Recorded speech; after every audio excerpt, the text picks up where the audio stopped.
Ladies and gentleman, ಉತ್ತರ ಕರ್ನಾಟಕದ ಹೆಬ್ಬಾಗಿಲು ಹುಬ್ಬಳ್ಳಿ ಈಗ ವಿಮಾನಯಾನದ ವಿಚಾರದಲ್ಲಿ ಸುದ್ದಿಯಲ್ಲಿದೆ. ಆದ್ರೆ ಇದು ಅಭಿವೃದ್ಧಿಯ ಸುದ್ದಿ ಅಲ್ಲ, ಬದಲಾಗಿ ವಿಮಾನಗಳ ಲ್ಯಾಂಡಿಂಗ್ ಸಮಸ್ಯೆಯ ಆತಂಕದ ಸುದ್ದಿ.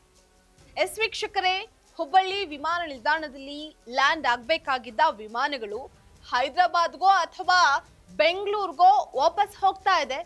ಇದರಿಂದ ಪ್ರಯಾಣಿಕರು ಗಂಟೆಗಟ್ಟಲೆ ಆಕಾಶದಲ್ಲೇ ಆತಂಕವನ್ನ ಪಡುವಂತಾಗಿದೆ. ಅಷ್ಟಕ್ಕೂ ಹುಬ್ಬಳ್ಳಿ ಏರ್ಪೋರ್ಟ್ ನಲ್ಲಿ ಪದೇ ಪದೇ ಹೀಗಾಗ್ತಾ ಇರೋದಾದ್ರೂ ಯಾಕೆ? ಇದು ರನ್ವೇ ಸಮಸ್ಯೆನಾ ಅಥವಾ ತಾಂತ್ರಿಕ ದೋಷನೇ ಕಾರಣನಾ? ಇದ್ರ ಬಗ್ಗೆ ಅಪ್ಡೇಟ್ ಅನ್ನ ನೋಡ್ತಾ ಹೋಗೋಣ. ವೀಕ್ಷಕರೇ, ನೆಲ ಜಲ ಭಾಷೆಗಾಗಿ ಪ್ರಾಮಾಣಿಕ ಪತ್ರಿಕೋದ್ಯಮ. ನೀವು ನೋಡ್ತಾ ಇದ್ದೀರಾ ಫೋಕಸ್ ಟಿವಿ. ನಾನು ನಿಶ್ಚಿತ.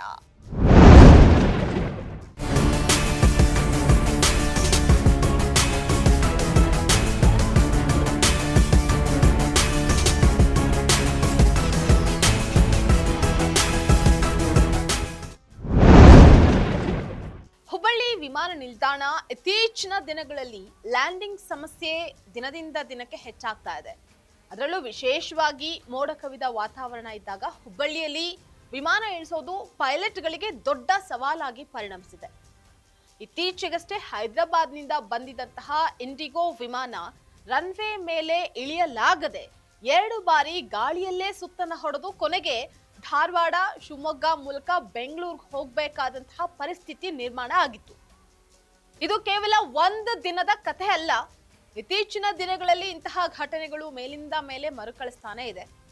ಹಾಗಾದ್ರೆ ಸಮಸ್ಯೆ ಎಲ್ಲಿದೆ ಅನ್ನುವಂತಹದನ್ನ ನಾವಿಲ್ಲಿ ನೋಡೋದಾದ್ರೆ, ಮುಖ್ಯವಾಗಿ ಮಂಜು ಕವಿದ ವಾತಾವರಣ ಇದ್ದಾಗ ರನ್ವೇ ಸರಿಯಾಗಿ ಕಾಣಿಸದೇ ಇರೋದು, ಹುಬ್ಬಳ್ಳಿ ವಿಮಾನ ನಿಲ್ದಾಣದಲ್ಲಿ ಅತ್ಯಾಧುನಿಕ ಇಲ್ಸ್ ಅಂದ್ರೆ ಇನ್ಸ್ಟ್ರೂಮೆಂಟ್ ಲ್ಯಾಂಡಿಂಗ್ ಸಿಸ್ಟಮ್ ಅಳವಡಿಸಿದ್ರೂ ಸಹ ಕೆಲವೊಮ್ಮೆ ತಾಂತ್ರಿಕ ಕಾರಣಗಳಿಂದ ಅಥವಾ ಹವಾಮಾನದ ವಿಪರೀತ ವೈಪರೀತ್ಯದಿಂದಾಗೂ ಕೂಡ ವಿಮಾನವನ್ನ ಇಳಿಸೋದಕ್ಕೆ ಸಾಧ್ಯ ಆಗ್ತಾ ಇಲ್ಲ. ಇದರ ಜೊತೆಗೆ ರನ್ವೇ ವಿಸ್ತರಣೆ ಮತ್ತು ಸುತ್ತಮುತ್ತಲಿನ ಅಡೆತಡೆಗಳ ಬಗ್ಗೆಯೂ ಸಾರ್ವಜನಿಕರು ಈಗೀಗ ಪ್ರಶ್ನೆಯನ್ನ ಮಾಡ್ತಾ ಇದ್ದಾರೆ.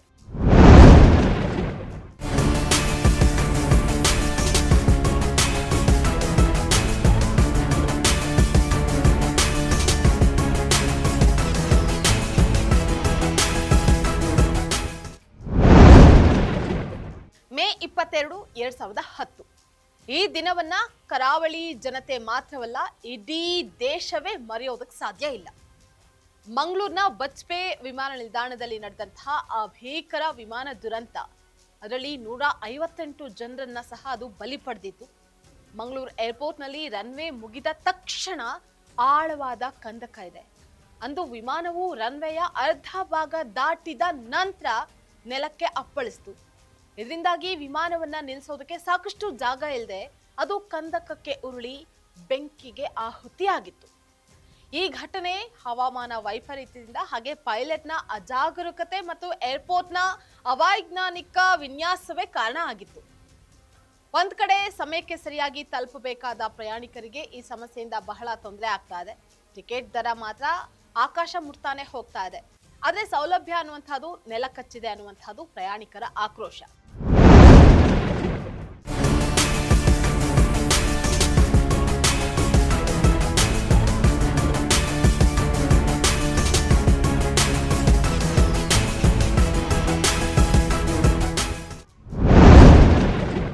ಇದರ ನಡುವೆ ಸರ್ಕಾರಿ ವಿಮಾನ ನಿಲ್ದಾಣವನ್ನ ಖಾಸಗಿಯವರಿಗೆ ಹಸ್ತಾಂತರ ಮಾಡೋದಕ್ಕೆ ಕೇಂದ್ರ ಸರ್ಕಾರ ಮಾಡ್ತಾ ಇರುವಂತಹ ಕುತಂತ್ರನ ಅನ್ನುವಂತಹ ಚರ್ಚೆ ಕೂಡ ನಡೀತಾ ಇದೆ.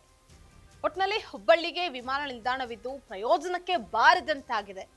ಹವಾಮಾನ ಸ್ವಲ್ಪ ವ್ಯತಿರಿಕ್ತವಾದ್ರೂ ಫ್ಲೈಟ್ ಕ್ಯಾನ್ಸಲ್ ಅಥವಾ ಬೇರೆ ನಿಲ್ದಾಣದ ಕಡೆ ಹಾರೋದು ಸಾಮಾನ್ಯ ಅನ್ನುವಂತಾಗಿದೆ.